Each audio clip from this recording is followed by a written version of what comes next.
Everybody says Z.ai subscription is a steal for AI coding. I spent weeks checking every bold claim they make, and the answer is messier than the marketing lets on. Z.ai claims its light and max plans give you way more value than paying API rates. Does the token math actually hold up, or does the price hike change everything?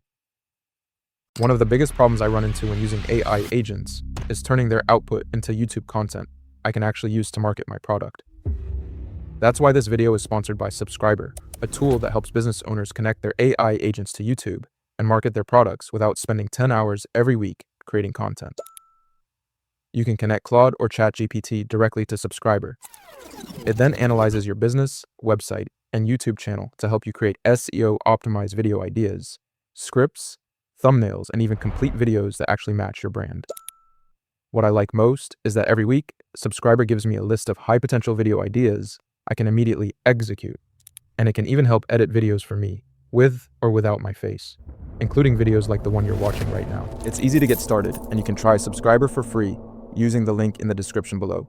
Now back to the video. Claim 1. The light plan delivers serious value versus paying API rates.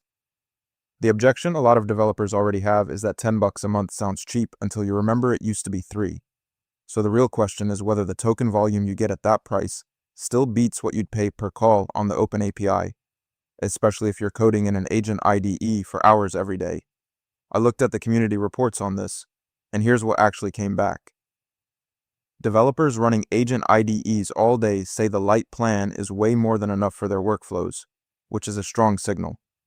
But I couldn't find any published token volume or hard API cost comparison to verify the 15 to 30 times value claim. So treat this as a directional win, not a confirmed number. This charge holds up directionally. For developers spending real hours in agent IDEs, the light plan is a genuine bargain compared to burning through API credits, even without a hard verified number to pin it to, and that's the clearest win Z.ai subscription has going for it right now. I know that first data point because I've been deep in these AI coding tools long enough to feel when a pricing change breaks the value math.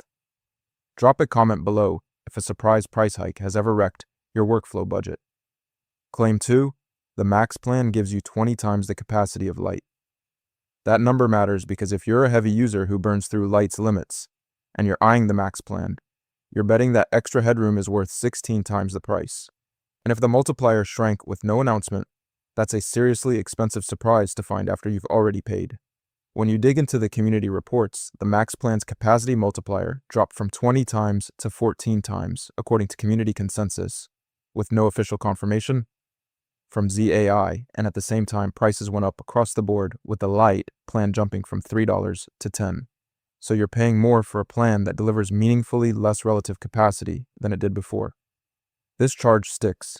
The max plan's 20 times promise got downgraded to 14 times while prices climbed. And that's a step backward by any honest measure. So it's already looking like a hard sell at its current price point. Claim 3, GLM5 is a capable model that works smoothly within your usage limit. The concrete failure mode is this.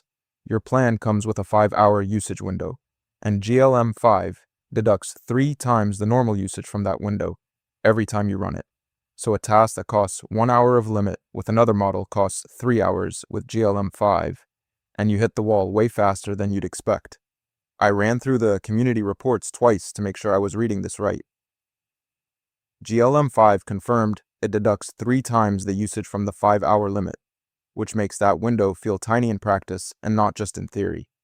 And on top of that, there's no vision support anywhere in the plan, which is a real gap if any of your work touches multimodal tasks. This charge sticks hard. GLM5's 3 times usage deduction and 0 vision support are real limitations that push serious users toward the max plan, whether they want to go there or not.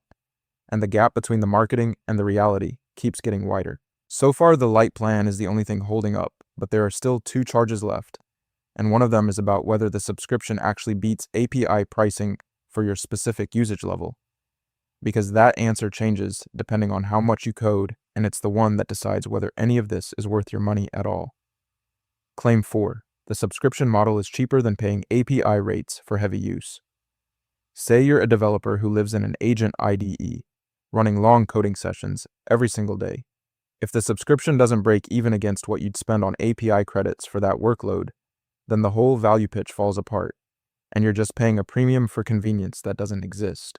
Looking at the community consensus on this, for developers spending hours daily in agent IDEs, the subscription wins on cost per token, and the community broadly agrees on that.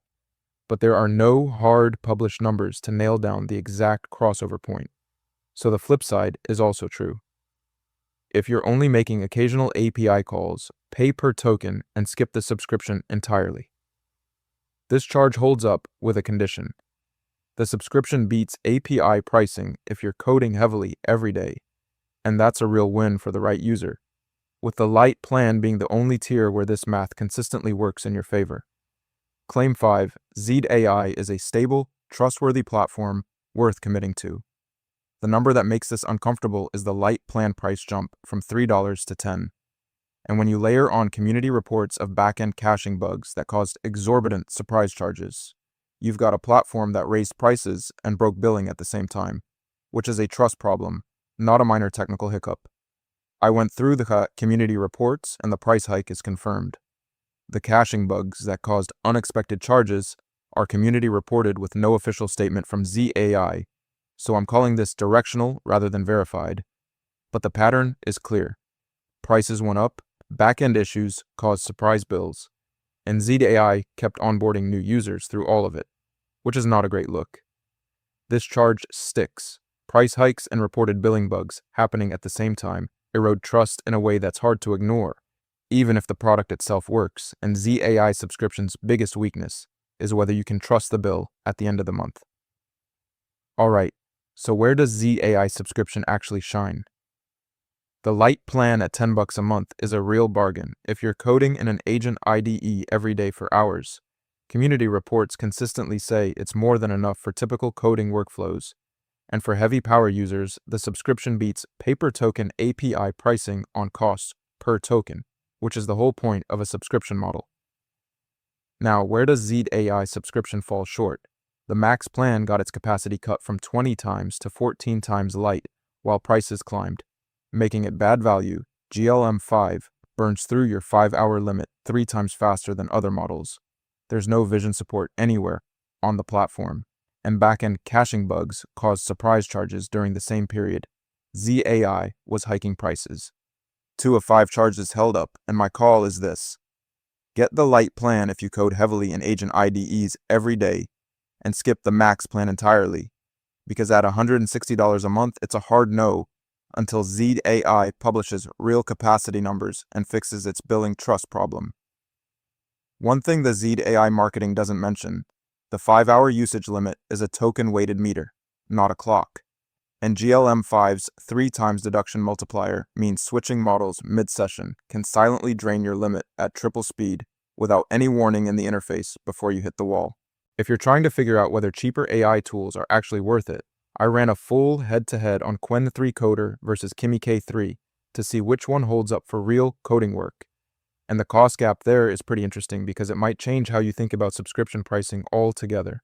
So go check that one out next.